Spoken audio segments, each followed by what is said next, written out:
엄마, 여기서 좀 쉬고 계세요. 금방 올게요. 문이 닫히는 소리가 들렸습니다. 그때까지만 해도 저는 아무것도 몰랐어요. 찜질방 고온방 안, 점점 뜨거워지는 공기 속에서 숨이 막혀올 때까지도요. 문을 아무리 두드려도 열리지 않았습니다. 땀이 폭포처럼 쏟아지고 다리에 힘이 풀렸죠. 도와주세요. 외쳐도 아무도 오지 않았습니다. 그 순간 깨달았어요. 이건 사고가 아니라는 걸요. 착한 사위라고, 효자라고 모두가 칭찬하던 그 사람이 저를 이 안에 가둔 거라는 걸요. 하지만 그때는 이미 늦었습니다. 의식이 흐려지고 있었고, 제 생명은 그의 손에 달려 있었으니까요. 저는 몰랐습니다. 그의 친절 뒤에 숨겨진 진짜 얼굴을, 그리고 제 이름으로 가입된 고액보험의 존재를요. 이야기 시작 전 구독과 좋아요 부탁드리고, 그럼 사연 시작합니다. 남편을 떠나보낸 뒤 제 인생은 완전히 달라졌습니다. 45년을 함께한 사람이 사라지니 모든 게 낯설었어요. 아침에 일어나면 옆자리가 텅 비어 있었고, 저녁이면 혼자 밥상을 차려야 했습니다. 집은 너무 넓고 고요했죠. 시계 초침 소리만 똑똑 울렸어요. 처음엔 괜찮다고 생각했습니다. 세월이 약이라고들 하잖아요. 하지만 시간이 지날수록 외로움은 더 깊어졌습니다. 무릎도 예전 같지 않아서 계단 오르내리기가 힘들어졌고, 장 보러 나가는 것도 버거워졌어요. 병원에 갈 때면 혼자라는 게 서러웠습니다.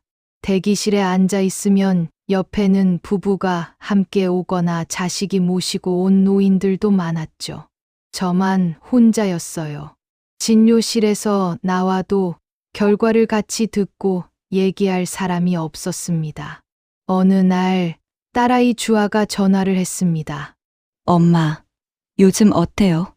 건강은 괜찮으세요? 응, 괜찮아. 걱정 안 해도 돼. 엄마 목소리 들으니까 괜찮지가 않은 것 같은데.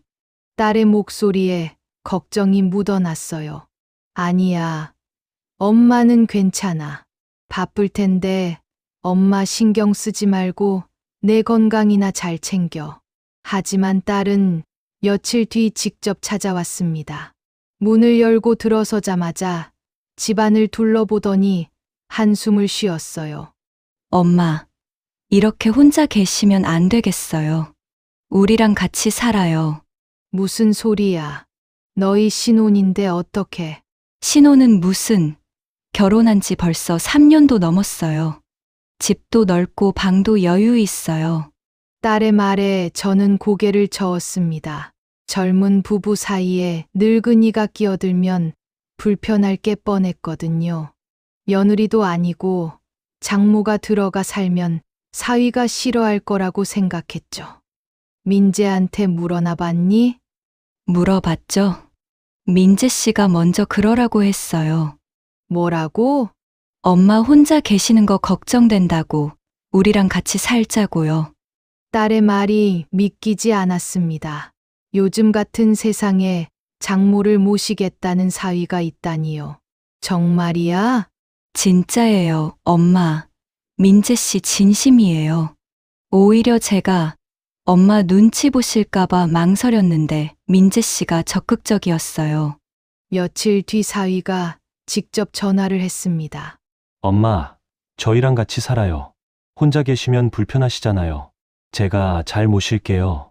민재의 목소리는 진심으로 들렸습니다. 억지로 하는 말 같지 않았어요. 민재야, 고맙긴 한데 내가 가면 너희가 불편할 것 같아. 아니에요, 엄마. 제가 부모님이 안 계셔서 그런지 부모님 모시고 살고 싶었어요. 엄마랑 같이 지내면 집이 더 따뜻할 것 같아요.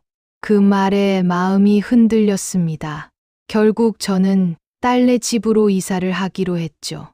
이사하는 날, 민재는 새벽부터 왔습니다. 이사짐센터 기사들보다 더 부지런하게 움직였어요. 무거운 옷장도, 책장도, 서랍장도 직접 날랐습니다. 민재야, 그건 너무 무거워. 기사님들이 하시게 놔둬. 괜찮아요, 엄마. 제가 할 수 있어요. 땀을 뻘뻘 흘리면서도 웃고 있었습니다. 진짜 효자처럼 보였어요. 짐을 다 옮기고 나서 민재는 제 방까지 정리해줬습니다. 옷장 위치를 이리저리 바꿔보고 침대도 가장 햇볕이 잘 드는 곳에 놓았죠. 엄마, 여기가 제일 따뜻할 것 같아요. 아침에 햇살도 잘 들어오고요. 고맙구나, 민재야. 천만에요. 가족이니까 당연한 거죠. 그날 저녁 딸이 제 방에 왔습니다. 눈가가 조금 붉어 보였어요. 엄마, 민재 씨 어때요? 괜찮죠? 그래, 정말 좋은 사람이구나. 내가 복이 많아. 딸의 얼굴에 환한 미소가 번졌습니다. 저도 그렇게 생각해요. 민재 씨 만난 게 제 인생 최고의 행운이에요. 그 모습을 보니 제 마음도 따뜻해졌습니다. 다음 날 아침, 민재가 제 방문을 노크했어요. 엄마, 잘 주무셨어요? 아침 드시러 나오세요. 문을 열고 나가니 식탁에 따끈한 미역국이 놓여 있었습니다. 이걸 내가 끓였니? 네, 엄마. 주아가 엄마 국 좋아하신다고 해서요. 어머, 고맙구나. 그런데 출근 준비하느라 바쁠 텐데. 괜찮아요. 조금만 일찍 일어나면 되는 거요. 밥을 먹는 동안 민재는 제 옆에 앉아서 반찬을 이것저것 권했습니다. 엄마, 이것도 드셔보세요. 몸에 좋대요. 그래, 고맙다. 식사를 마치고 나니 민재가 또 말했습니다. 엄마, 무릎은 괜찮으세요? 오늘 날씨가 좀 쌀쌀한데 따뜻하게 입으셔야 해요. 응, 괜찮아. 혹시 불편하신 거 있으면 언제든 말씀하세요. 제가 다 해드릴게요. 그리곤 따뜻한 차 한 잔을 건넸습니다. 생강차였어요. 이거 혈액순환에 좋대요. 매일 아침마다 끓여드릴게요. 민재야, 이렇게까지 안 해도 되는데. 엄마, 이 정도는 당연한 거예요. 민재의 미소는 참 따뜻해 보였습니다. 병원 가는 날이었습니다. 혼자 가려고 준비하고 있는데 민재가 물었어요. 엄마, 오늘 병원 가시는 날이죠? 응, 맞아. 곧 나가려고. 그럼 제가 모시고 갈게요. 오전 회의 일정 조정했어요. 에이, 그럼 안 되지. 병원은 나 혼자서도 갈 수 있어. 회사 일이 더 중요하니까 넌 나 신경 쓰지 말고 출근해. 아니에요. 엄마 건강이 더 중요해요, 전. 이미 일정 조정했으니까 같이 가요. 민재는 차를 몰고 병원까지 데려다 줬습니다. 주차장에서 내릴 때 제 팔을 잡아주고 병원 안에서도 계속 옆에 있었죠. 대기실에서 기다리는 동안에도 심심하지 않게 이런저런 이야기를 했어요. 엄마, 요즘 재미있는 드라마 있어요. 나중에 같이 봐요. 그래, 좋지. 민재는 진료를 받고 나올 때도 의사 선생님 말을 꼼꼼히 적어뒀습니다.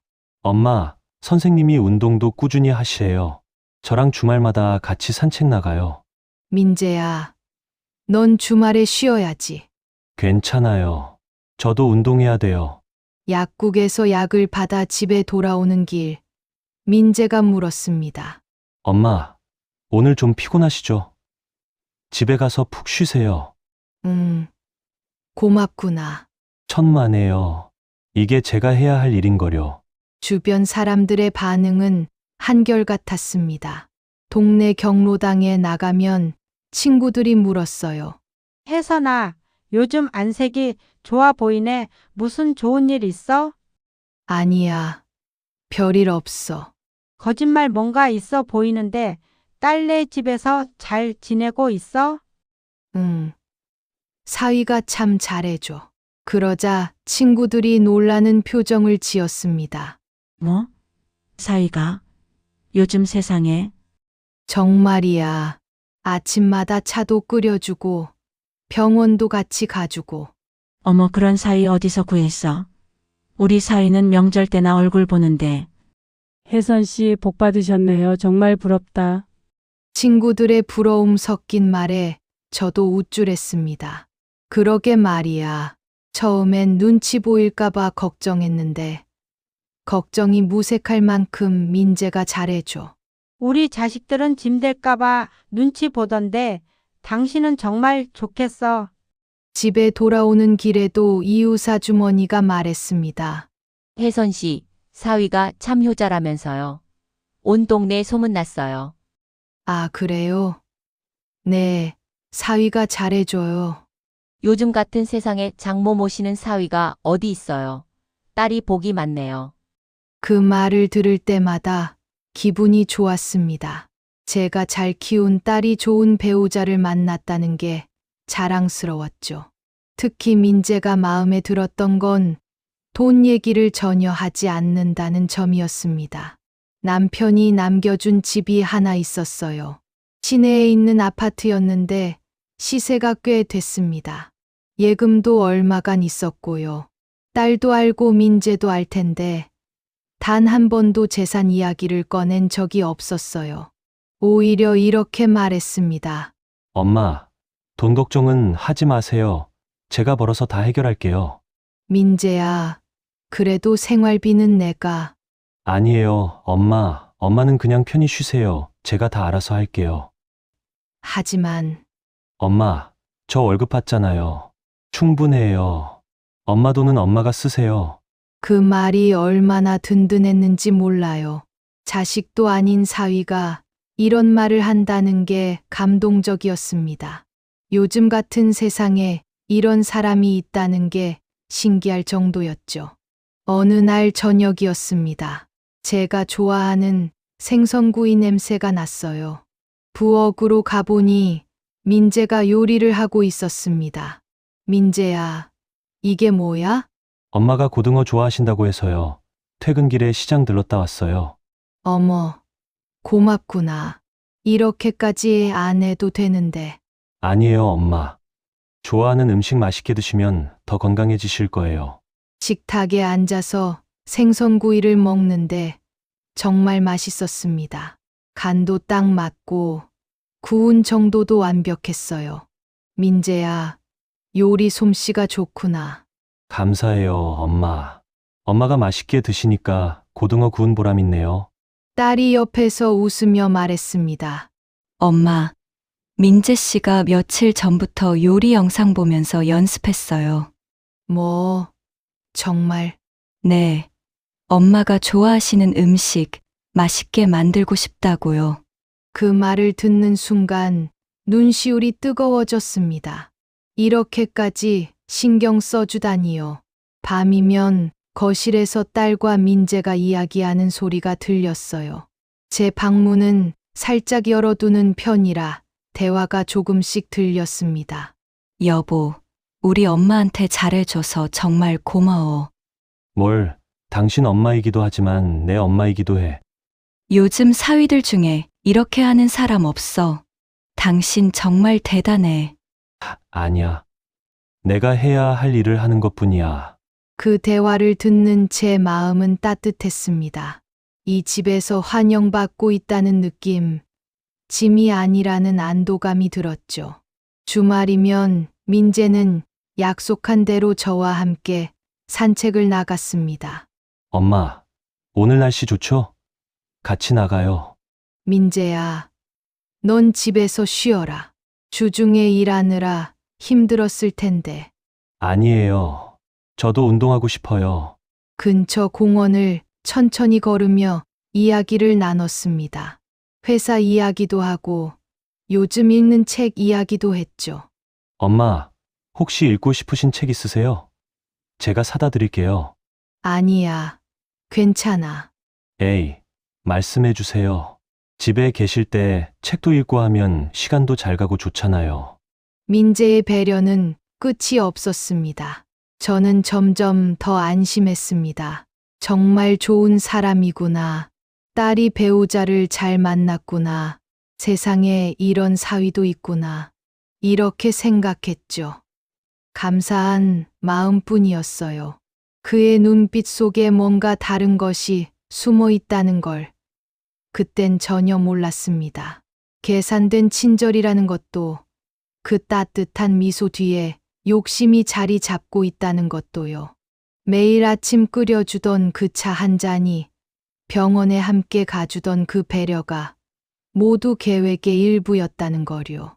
그래서 그날 민재가 찜질방에 가자고 제안했을 때 저는 아무 의심도 하지 않았습니다. 의심할 이유가 전혀 없었으니까요. 그날은 유난히 무릎이 시큰거렸습니다. 아침부터 날씨가 흐렸고 습기가 많아서인지 관절이 욱신거렸어요. 일어나려고 하는데 무릎에서 뚝뚝 소리가 났습니다. 통증이 예전보다 심했죠. 소파에 앉아서 무릎을 주무르고 있었어요. 손으로 꾹꾹 눌러도 시원하지 않았습니다. 파스를 붙여봤지만 별로 효과가 없었죠. 그때 민재가 거실로 나왔습니다. 제 모습을 보더니 걱정스러운 표정을 지었어요. 엄마, 무릎이 많이 안 좋으신 것 같네요. 아, 괜찮아. 날씨 탓인가 봐. 얼굴이 안 좋아 보이세요. 많이 아프세요? 조금만 쉬면 나아질 거야. 민재는 제 옆에 앉았습니다. 진지한 표정으로 말했어요. 엄마, 요즘 혈액순환이 정말 중요하대요. 특히 관절 건강에요. 그래, 네. 제가 인터넷으로 찾아봤는데요. 찜질이 도움이 많이 된대요. 찜질. 집에서 핫팩해도 되지 않을까? 핫팩보다는 제대로 된 찜질방이 훨씬 효과가 좋대요. 엄마, 찜질방 한번 다녀오시는 게 어때요? 민재의 제안은 자연스러웠습니다. 걱정스러운 표정으로 제 무릎을 바라보더니 이렇게 덧붙였죠. 제가 모시고 갈게요. 혼자 가시기엔 거리도 있고 불편하시잖아요. 아니야, 괜찮아. 너 회사 일도 바쁠 텐데 무슨. 오늘 오후 일정은 비워뒀어요. 사실 며칠 전부터 계획하고 있었거든요. 뭐, 엄마 무릎 안 좋으신 거 알고 있었어요. 그래서 미리 오후 반차 신청해뒀어요. 그 말을 듣는 순간 또 감동했습니다. 이렇게까지 신경을 써주다니요. 민재야, 미안하구나. 내가 나 때문에 반차까지 쓰고. 아니에요, 엄마. 엄마 건강이 더 중요하죠. 걱정 마시고 준비하세요. 딸 주아도 부엌에서 나와 거들었어요. 엄마, 민재 씨 따라 다녀와요. 진짜 무릎에 좋을 거예요. 하지만 엄마, 그냥 다녀오세요. 민재 씨가 이렇게 준비까지 해놨는데, 결국 저는 고개를 끄덕였습니다. 거절할 이유가 없었어요. 옷을 갈아입고 나왔을 때 민재는 이미 차키를 들고 현관에 서 있었습니다. 엄마, 준비되셨어요? 천천히 가요. 차에 타자 민재가 시트 온도를 높여줬어요. 엄마, 많이 춥죠? 따뜻하게 해드릴게요. 좀 있으면 금방 따뜻해질 거예요. 고맙구나. 차가 출발했습니다. 시내를 벗어나 외곽으로 향했어요. 처음엔 익숙한 길이었는데 점점 낯선 풍경이 펼쳐졌습니다. 민재야, 찜질방이 이렇게 멀어? 네, 엄마. 여기가 제가 단골로 다니는 곳이에요. 이렇게 멀리까지 다녀? 사람도 없고 조용해서 좋거든요. 시내 찜질방은 사람 많아서 복잡하잖아요. 그렇긴 하지. 엄마는 조용한 데가 좋으실 것 같아서 여기로 정했어요. 민재의 말에 고개를 끄덕였습니다. 역시 세심한 사람이었죠. 창밖으로 풍경이 스쳐 지나갔습니다. 건물도 점점 줄어들고 논밭이 보이기 시작했어요. 한참을 더 가니 외진 곳에 오래된 건물이 나타났습니다. 저기에요, 엄마. 차를 세우고 내려다보니 정말 오래된 찜질방이었습니다. 외관이 낡았고 페인트도 벗겨져 있었어요. 주차장엔 차가 두세 대밖에 없었죠. 이런 데가 영업을 하나? 속으로 생각했지만 입 밖으로 내지는 않았습니다. 민재가 추천하는 곳이니 나름 괜찮겠거니 싶었어요. 엄마, 여기 시설은 좀 오래됐는데 효과는 진짜 좋아요. 제가 여러 번 와봤거든요. 그래. 그럼 다행이구나. 차에서 내렸습니다. 현관문을 열고 들어가니 로비가 텅 비어 있었어요. 오래된 소파와 탁자만 덩그러니 놓여 있었죠. 카운터에 직원 한 명이 졸고 있었습니다. 우리가 들어가는 소리에 깜짝 놀라며 일어났어요. 어서 오세요. 단골인데요. 오늘도 왔어요. 민재는 능숙하게 말했습니다. 직원은 아는 사람을 보듯 고개를 끄덕였어요. 아, 손님. 두 분이신가요? 네, 맞아요. 알겠습니다. 여기 수건이랑 옷이요. 민재가 수건과 옷을 받아 제게 건넸습니다. 엄마, 여기 들어가셔서 옷 갈아입으세요. 저도 갈아입고 밖에서 기다릴게요. 탈의실로 들어가 옷을 갈아입었습니다. 거울을 보니 제 얼굴이 조금 피곤해 보였어요. 역시 무릎 때문에 잠을 설쳐서 그런가 보다 했습니다. 밖으로 나오니 민재가 기다리고 있었어요. 엄마, 이쪽으로 오세요. 복도를 따라 안쪽으로 걸어갔습니다. 찜질방 안은 정말 조용했어요. 사람이 한 명도 보이지 않았습니다. 발소리만 복도에 울렸죠. 정말 한적하긴 하네. 복도가 생각보다 길었습니다. 이리저리 꺾이고 또 꺾였어요. 미로 같았습니다.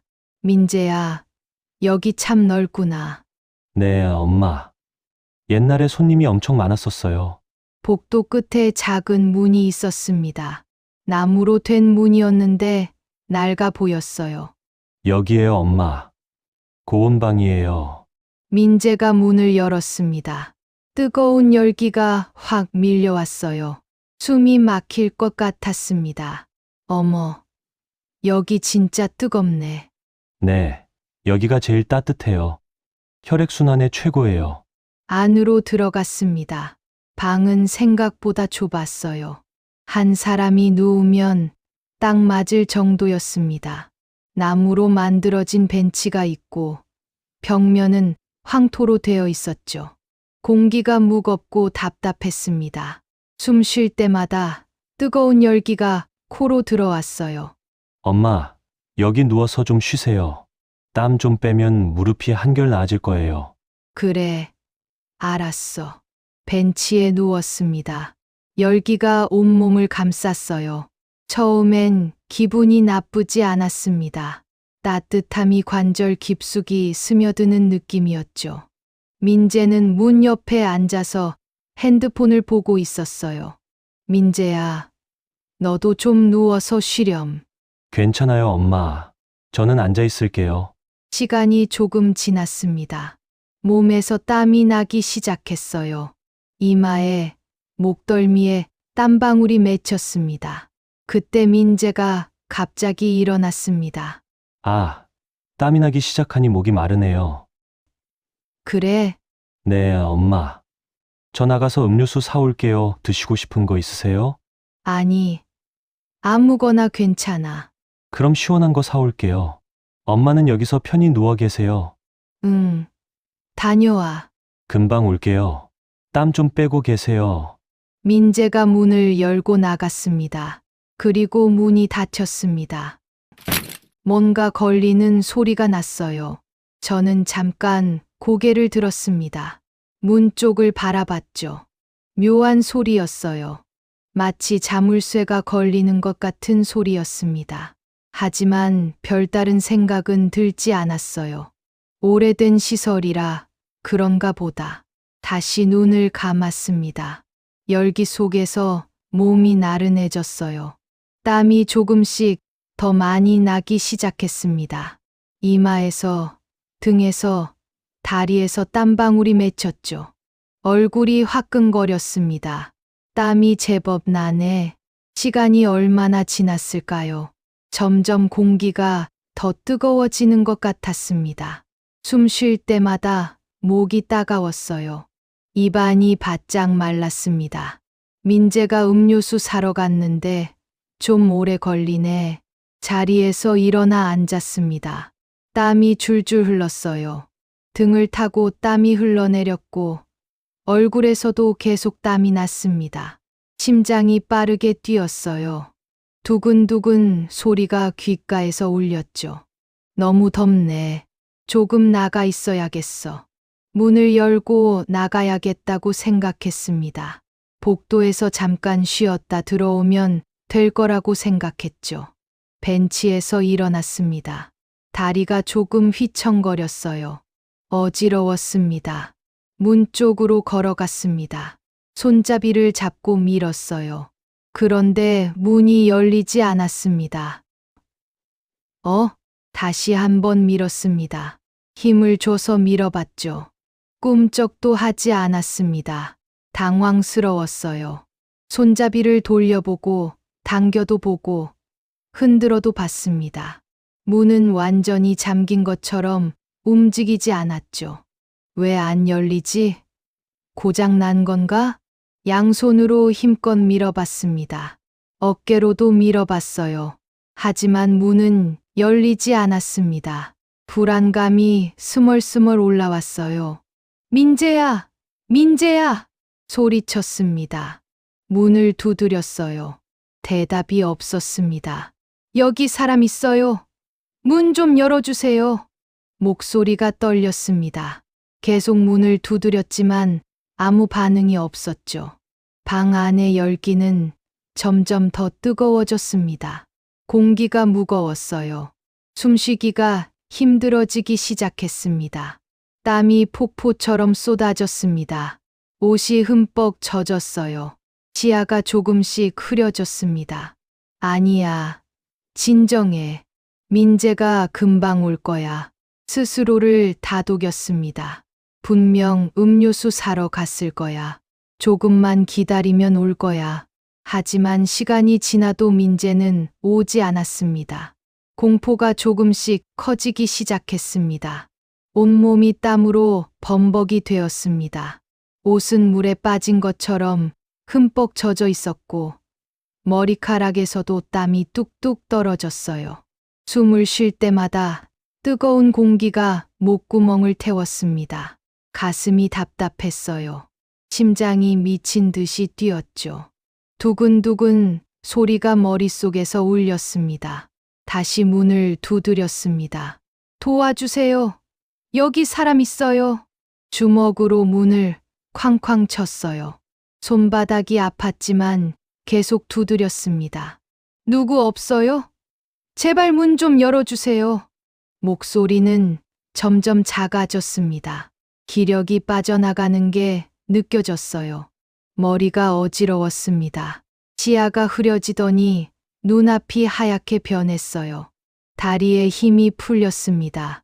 주저앉았습니다. 바닥에 털썩 앉아서 거친 숨을 몰아쉬었어요. 공기가 너무 뜨거웠습니다. 마실 수가 없었죠. 물이 필요해. 목이 타들어가는 것 같았습니다. 입술이 바짝 말랐어요. 혀도 말라서 움직이기 힘들었습니다.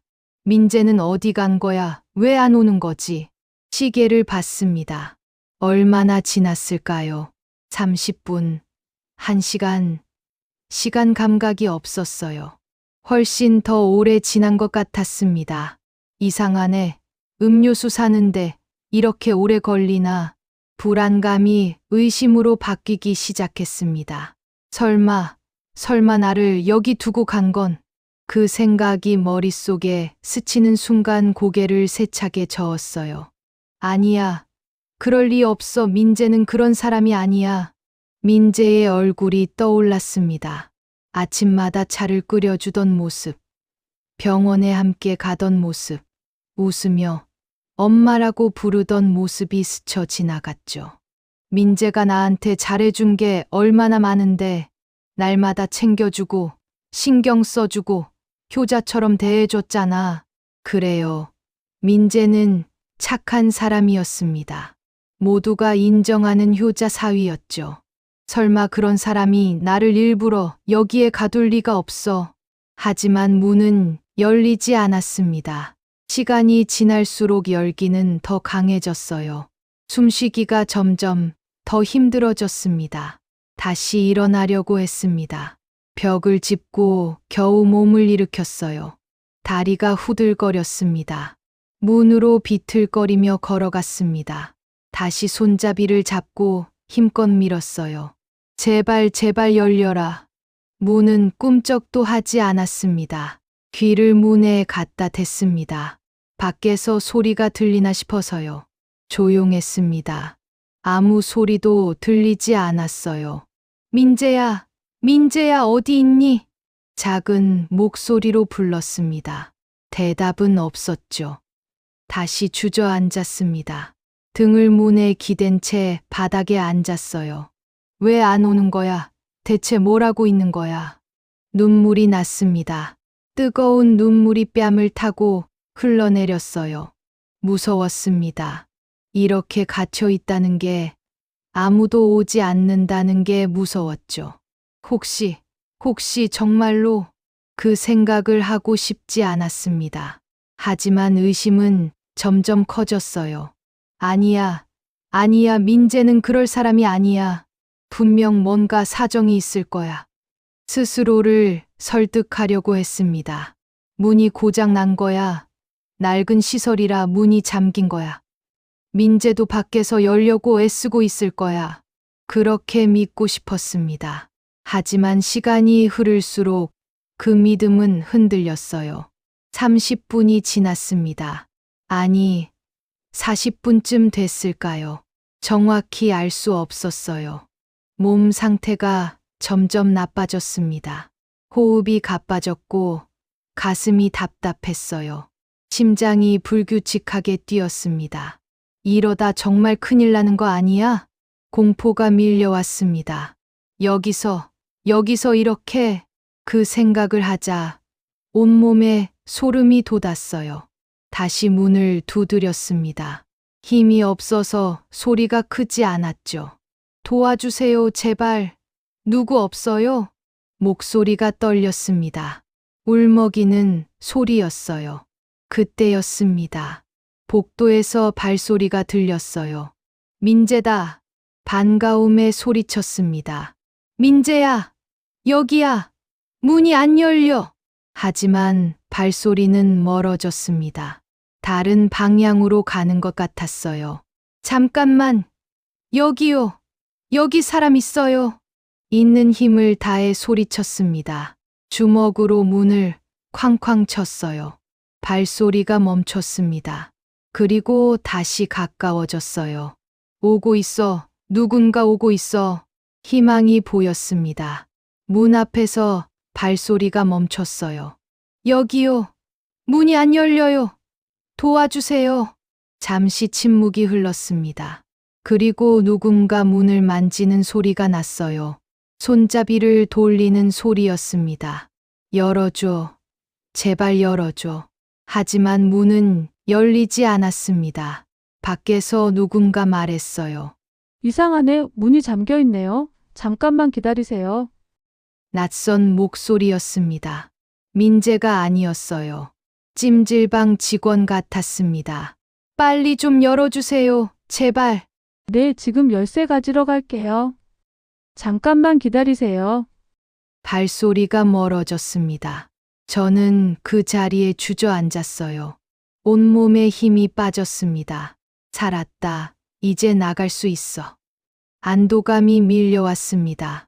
동시에 모든 긴장이 풀리면서 정신이 흐려졌어요. 눈앞이 깜깜해졌습니다.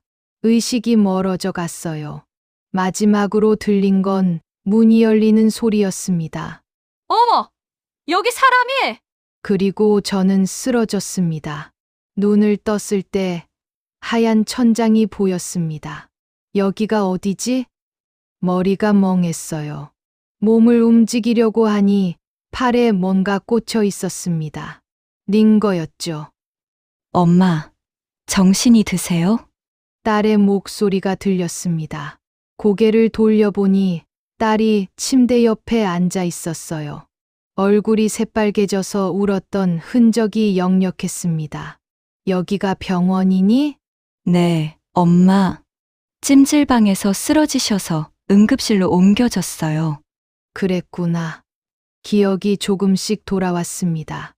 고온방에 갇혔던 일, 문이 열리지 않았던 일, 점점 의식을 잃어가던 일이요. 민재는? 물어보는 순간 딸의 표정이 굳어졌습니다. 민재 씨는 지금 경찰서에 있어요. 뭐라고? 경찰이 조사하고 있어요. 민재 씨가 의도적으로 문을 잠갔을 가능성이 있대요. 딸의 목소리가 떨렸습니다. 저는 고개를 저었어요. 아니야. 그럴 리 없어.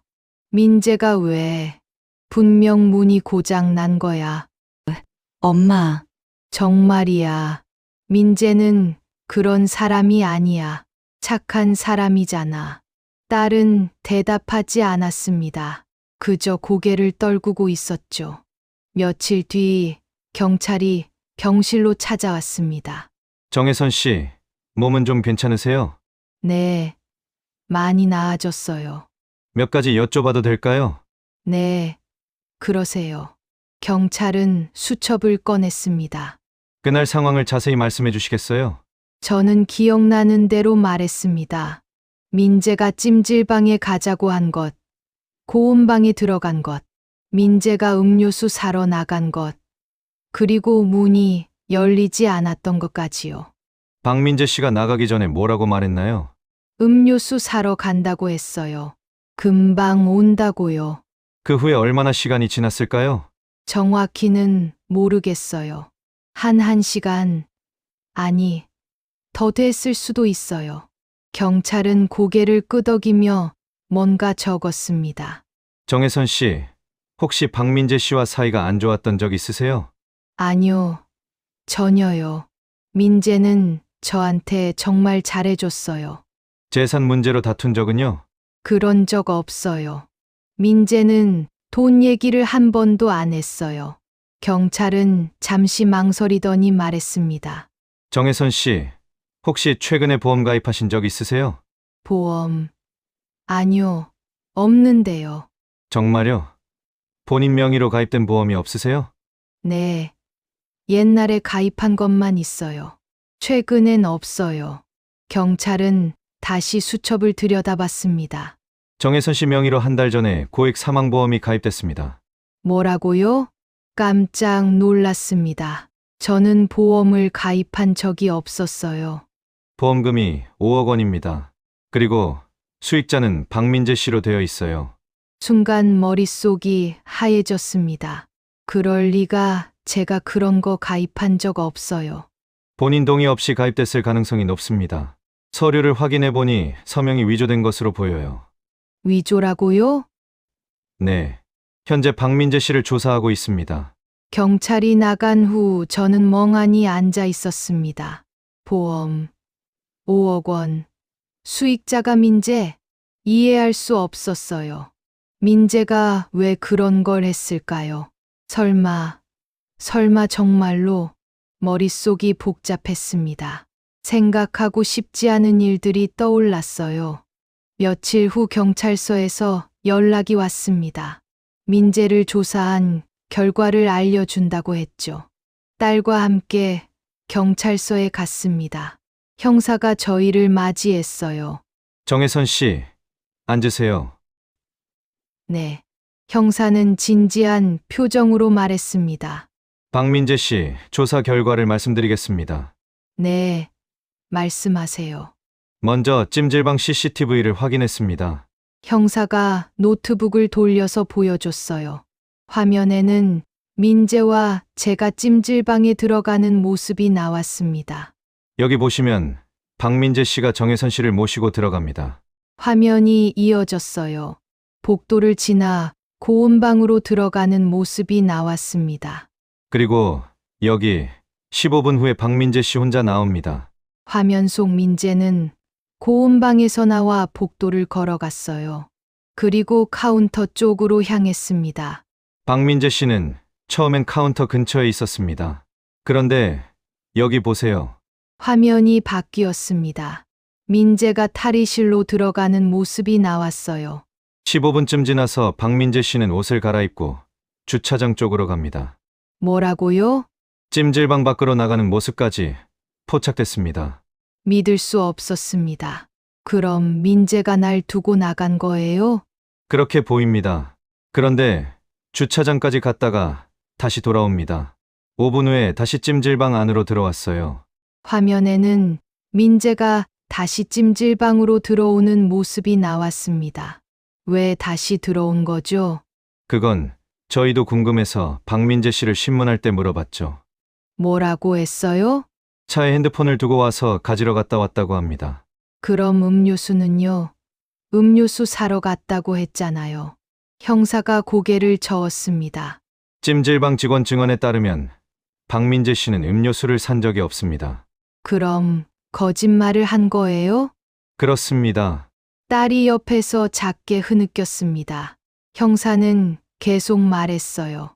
그리고 더 중요한 게 있습니다. 찜질방 직원 증언에 따르면 박민재 씨가 고온방 문을 잠갔다고 합니다. 뭐라고요? 고온방 문은 원래 밖에서 잠글 수 있는 구조입니다. 안전사고 방지를 위해서요. 그런데 박민재 씨가 나갈 때 문을 잠갔다는 겁니다. 그럴 리가. 머릿속이 복잡했습니다. 이해할 수 없었어요. 왜 그런 짓을? 형사가 잠시 망설이더니 말했습니다. 박민재 씨 주변 사람들을 조사했습니다. 회사 동료들 증언에 따르면 박민재 씨가 최근에 이런 말을 자주 했다고 합니다. 무슨 말이요? 노인들은 갑자기 사고 나는 경우가 많다고요. 특히 찜질방 같은 데서 탈수나 심장마비로 돌아가시는 경우가 종종 있다고 말했다고 합니다. 소름이 돋았습니다. 그리고 박민재 씨 통장 내역을 조사했더니 최근 몇 달 사이에 빚이 많이 생겼습니다. 대출금만 3천만 원이 넘고 카드빚도 2천만 원 정도 됩니다. 그렇게 나요? 내 주식 투자 실패로 큰 손실을 봤다고 합니다. 딸이 놀라서 물었습니다. 저는 그런 거 몰랐어요. 민재 씨가 주식한다는 것도, 빚이 있다는 것도. 박민재 씨가 철저히 숨겼던 것 같습니다. 형사는 서류를 한 장 더 꺼냈어요. 그리고 이건 박민재 씨 핸드폰에서 발견한 검색 기록입니다. 서류에는 민재가 검색한 내용들이 적혀 있었어요. 찜질방 사고 사례, 노인 탈수 증상, 사망보험금 수령 조건, 살인미수 처벌 같은 것들이었습니다. 이 검색 기록들은 모두 보험 가입 후에 이뤄졌습니다. 딸이 울음을 터뜨렸습니다. 저는 정말 몰랐어요. 민재 씨가 그런 사람인 줄. 저도 눈물이 났습니다. 하지만 울 수가 없었어요. 충격이 너무 컸습니다. 그 모든 친절이, 그 따뜻한 말들이 다 거짓이었다는 거야? 믿을 수 없었습니다. 믿고 싶지 않았어요. 형사가 말했습니다. 저희는 살인미수 혐의로 박민재 씨를 긴급 체포했습니다. 민재 씨를 만날 수 있을까요? 딸이 떨리는 목소리로 물었습니다. 가능합니다. 원하시면 면회 신청하시면 됩니다. 며칠 후 경찰서 조사실에서 민재를 만났습니다. 딸은 같이 가지 않았어요. 볼 용기가 없다고 했습니다. 저 혼자 갔죠. 문이 열리고 민재가 들어왔습니다. 수갑을 차고 있었어요. 그를 보는 순간 가슴이 찢어지는 것 같았습니다. 착한 사위라고 생각했던 사람, 효자라고 믿었던 사람이 이렇게 변해 있었어요. 민재는 저를 보고 고개를 숙였습니다. 엄마, 왜 그랬어? 제 목소리가 떨렸습니다. 왜 그런 짓을 했어? 내가 뭘 잘못했길래? 민재는 대답하지 않았습니다. 그저 고개를 숙이고 있었죠. 대답해, 나한테 설명할 의무가 있잖아. 한참을 침묵하던 민재가 입을 열었습니다. 죄송합니다. 죄송하다고? 그게 다야? 변명의 여지가 없습니다. 왜 그랬냐고 소리를 질렀습니다. 화가 났어요. 배신감이 몰려왔습니다. 민재가 천천히 말했습니다. 돈이 필요했어요. 돈, 빚이 너무 많았어요. 주식으로 큰 손실을 받고, 대출도 받고, 카드값도 밀리고, 막다른 골목이었어요. 그래서 날 죽이려고 한 거야? 민재는 고개를 들지 못했습니다. 사고처럼만 보이면 모두 편해질 거라 생각했어요. 편해진다고? 누가 편해져? 저도, 그리고 엄마도. 나를 죽여서 내가 편해진다고? 민재는 대답하지 못했습니다. 내가 날 어떻게 대했는데 매일 아침 차 끓여주고 병원 데려다주고 웃으면서 잘해주던 게 다 거짓이었어? 아니에요. 아니긴 뭐가 아니야. 다 계획이었잖아. 날 믿게 만들려고, 의심하지 못하게 만들려고 한 거잖아. 제 목소리가 떨렸습니다. 눈물이 흘러내렸어요. 엄마, 나한테 엄마라고 부르지 마. 너한테 그럴 자격 없어. 민재가 고개를 떨궜습니다. 정말 죄송합니다. 죄송하다고 하면 다야? 내 목숨을 빼앗으려고 한 거야. 내 손으로 날 죽이려고 한 거잖아. 저도 잠깐 미쳤던 것 같아요. 돈에 눈이 멀어서. 그래서 보험을 가입했어. 내 이름으로? 내 동의도 없이? 네, 죄송합니다. 서명도 위조했지? 민재는 고개를 끄덕였습니다. 엄마 도장을 몰래 가져다가 찍었어요. 그리고 서류도 제가 작성했고요. 언제부터야? 언제부터 그런 생각을 한 거야? 한 2달쯤 전부터요. 그럼 그때부터 날 속인 거네? 죄송합니다. 죄송하다는 말만 하지 말고 대답해. 민재가 떨리는 목소리로 말했습니다. 처음엔 정말 잘 모시려고 했어요. 진심이었어요. 거짓말 마. 정말이에요. 엄마를 모시게 됐을 때 진심으로 잘해드리려고 했어요. 그런데 왜 이렇게 된 거야?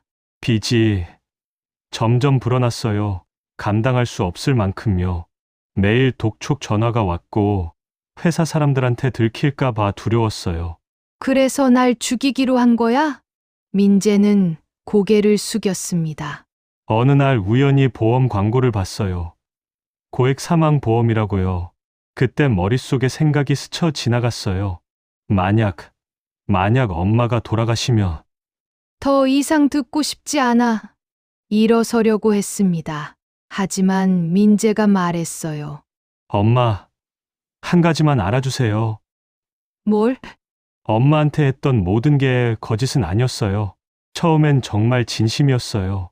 엄마를 좋아했고, 존경했고, 잘 모시고 싶었어요.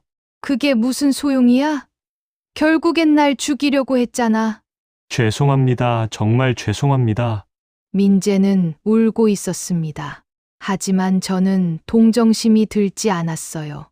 내가 찜질방에서 문을 잠갔을 때 난 정말 무서웠어. 숨이 막혀서 죽을 것 같았어. 죄송합니다. 그때도 너를 믿으려고 했어. 설마 민재가 날 두고 갈 리 없다고. 분명 뭔가 사정이 있을 거라고 생각했어. 제 목소리가 떨렸습니다. 그런데 너는 날 두고 나갔지. 날 그 안에 가둬놓고 죽게 내버려 두려고. 엄마, 다행히 직원이 날 발견했어. 조금만 늦었으면 정말 죽었을 거야. 민재는 고개를 떨구고 있었습니다. 주아는 어떻게 할 거야? 내 딸 주아는? 죄송합니다. 주아가 얼마나 슬퍼하는지 알아? 사랑하던 남편이 자기 엄마를 죽이려고 했다는 걸 알았을 때 얼마나 충격받았는지 아냐고. 민재는 대답하지 못했습니다. 저는 일어섰습니다. 이제 가볼게. 내 얼굴 더 이상 보고 싶지 않아. 엄마, 엄마라고 부르지 마. 다신 그렇게 부르지 마. 문을 나왔습니다. 복도를 걸어 나오는데 다리에 힘이 풀렸어요. 벽에 기대어 숨을 몰아 쉬었습니다. 눈물이 쏟아졌어요. 왜 이런 일이? 며칠 후 민재는 구속되었습니다. 살인미수, 문서위조, 사기 등의 혐의였어요. 딸은 이혼을 결심했습니다. 엄마, 저 이혼할게요. 그래야겠지. 미안해요, 엄마. 제가 사람을 잘못 봤어요. 내 잘못이 아니야. 아니에요. 제가 같이 살자고 했잖아요. 다 제 잘못이에요. 딸은 울었습니다. 저도 울었어요.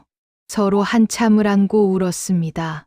이혼 절차가 진행되는 동안 저는 딸네 집을 나왔습니다. 예전에 살던 집으로 돌아갔어요.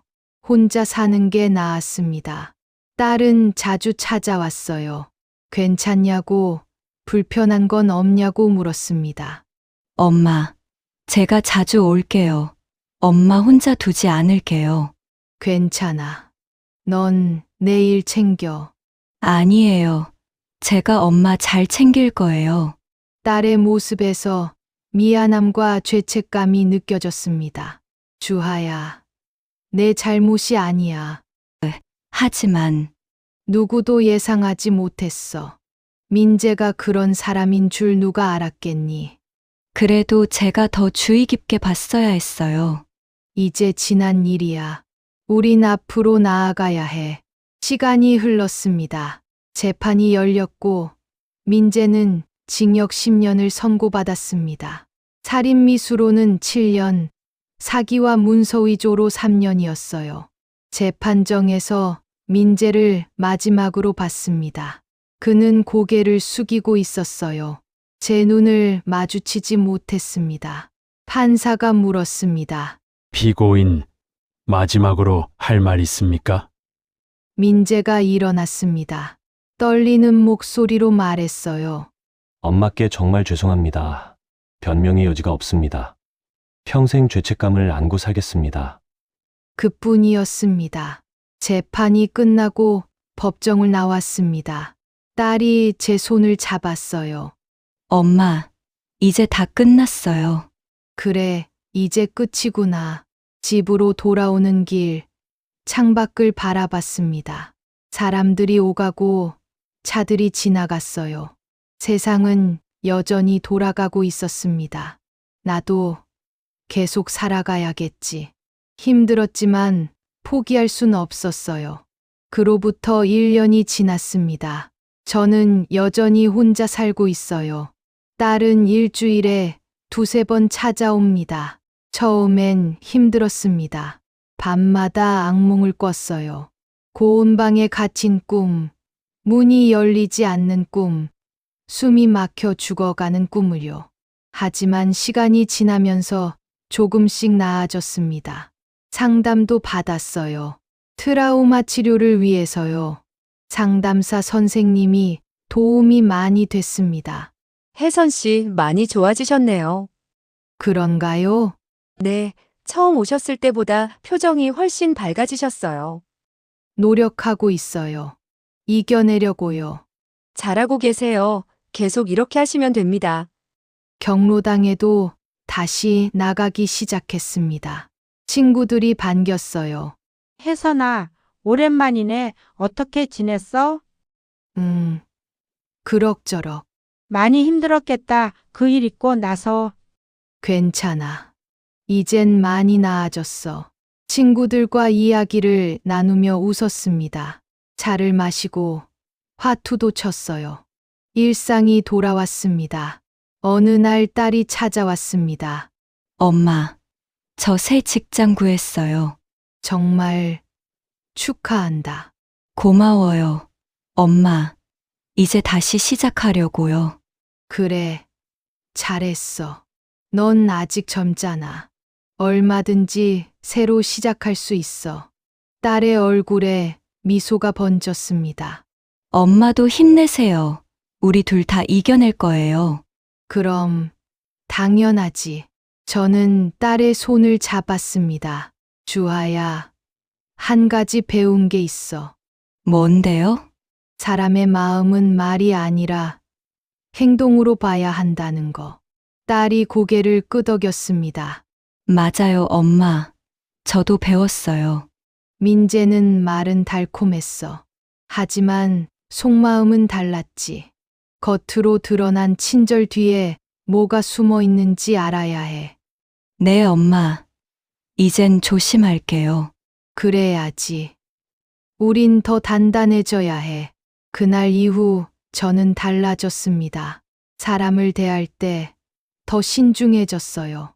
말만 듣지 않고 행동을 봤습니다. 쉽게 믿지 않았지만 그렇다고 모두를 의심하지도 않았어요. 다만 경계심을 갖고 지켜봤습니다. 무릎은 여전히 가끔 아팠지만 혼자서도 잘 관리했습니다. 병원도 혼자 갔고 필요한 것들도 스스로 챙겼어요. 누구에게 의지하지 않아도 살아갈 수 있다는 걸 깨달았습니다. 저는 더 강해졌습니다.